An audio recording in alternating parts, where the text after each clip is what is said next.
వైసీపీకి షాకుల మీద షాకులు తగులుతూనే ఉన్నాయి. ఒక్కొక్కటిగా ఫ్యాన్ పార్టీ రెక్కలు ఊడిపోతున్నాయి. ఇప్పటికే పలువురు ఎంపీలు, మాజీ ఎమ్మెల్యేలు, ఎమ్మెల్సీలు చాలా మంది పార్టీని వీడి వెళ్లిపోయారు. అయితే ఇప్పుడు లేటెస్ట్గా ఎమ్మెల్యేలు కూడా వారి బాటలోనే నడుస్తారా అన్న టాక్ నడుస్తోంది. గత ఎన్నికల్లో వైసీపీ తరపున 11 మంది ఎమ్మెల్యేలు గెలిచారు. వారిలో అధినేత జగన్ను తీసేస్తే 10 మంది ఉన్నారు. ఆ 10 మందిలో కొంతమంది జగన్కు హ్యాండ్ ఇచ్చేందుకు రెడీ అవుతున్నట్టు చాలా రోజులుగా ప్రచారం జరుగుతూనే ఉంది. అయితే లేటెస్ట్గా ఓ ఎమ్మెల్యే పేరు తెరపైకి వచ్చింది. అధినేత జగన్ సొంత జిల్లాకు చెందిన ఆ మహిళా ఎమ్మెల్యే పార్టీని వీడేందుకు రంగం సిద్ధం చేసుకుంటున్నట్టు వార్తలు వస్తున్నాయి. ఆమె మరెవరో కాదు, బద్వేలు నియోజకవర్గానికి చెందిన దాసరి సుధా. ఉమ్మడి కడప జిల్లాలోని ఎస్సీ నియోజకవర్గం బద్వేలు నుంచి 2 సార్లు విజయం దక్కించుకున్నారామె. 2021 అక్టోబర్ 30న జరిగిన ఉప ఎన్నికల్లో బద్వేల్ నియోజకవర్గం నుంచి ఎమ్మెల్యేగా పోటీ చేసి గెలిచారామె. ఆమె భర్త మరణంతో ఖాళీ అయిన సీటు నుంచి ఆమె పోటీ చేసి విజయం సాధించారు. ఇక 2024లో మరోసారి పార్టీ ఆమెకు టికెట్ ఇచ్చింది. ఆమె మళ్లీ గెలిచారు.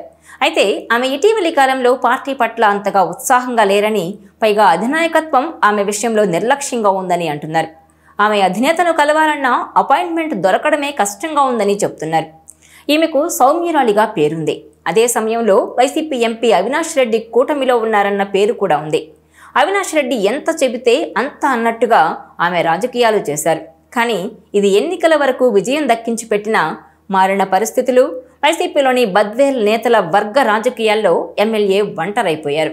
బద్వేల్ నియోజకవర్గంలో అవినాష్ రెడ్డిని వ్యతిరేకిస్తున్న వర్గం దూకుడు పెంచింది. దీనికి తోడు గత ఎన్నికల్లో టికెట్ ఆశించిన మరో వర్గం నాయకుడు కూడా దాసరి సుధపై సోషల్ మీడియాలో వ్యతిరేక ప్రచారం ముమ్మరం చేస్తున్నారు.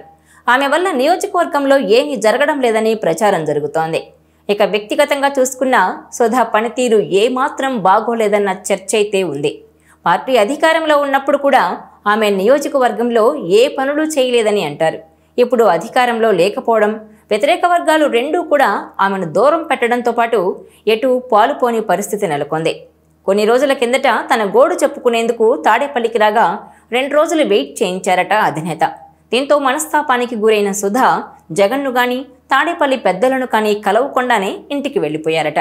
ఈ పరిస్థితుల్లో పార్టీలో ఉండాలా వద్దా అన్న చర్చ ఆమె సన్నిహితుల నుంచి వస్తోందట. ఈ పరిణామాలతో ఆమె చూపు మారుతోందని కొన్ని రోజులుగా చెప్తున్నారు. ఇక ఇటీవల ఆమె కూటమి పార్టీలకు టచ్లోకి వెళ్లారని చెప్తున్నారు. ఆమె జనసేనలో చేరొచ్చన్న పెద్ద ఎత్తున ప్రచారం సాగుతోంది. ఆమె గనుక పార్టీలోకి వస్తే సముచిత స్థానం కల్పిస్తామని కూడా చెబుతున్నారట. జనసేన నుంచి ఆమెకు ఆహ్వానాలు అందడం, కుటుంబ పరంగా పవన్ కళ్యాణ్ అభిమానులు ఉండడం వంటివి ఆమెను మార్పు దిశగా అడుగులు వేస్తున్నారని తెలుస్తోంది.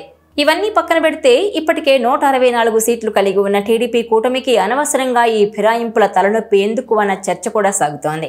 పైగా వారిని తీసుకొచ్చిన వైసీపీకి ప్రత్యేకంగా సానుభూతిని తీసుకురావడం తప్ప జరిగేదేమీ ఉండదని అంటున్నారు.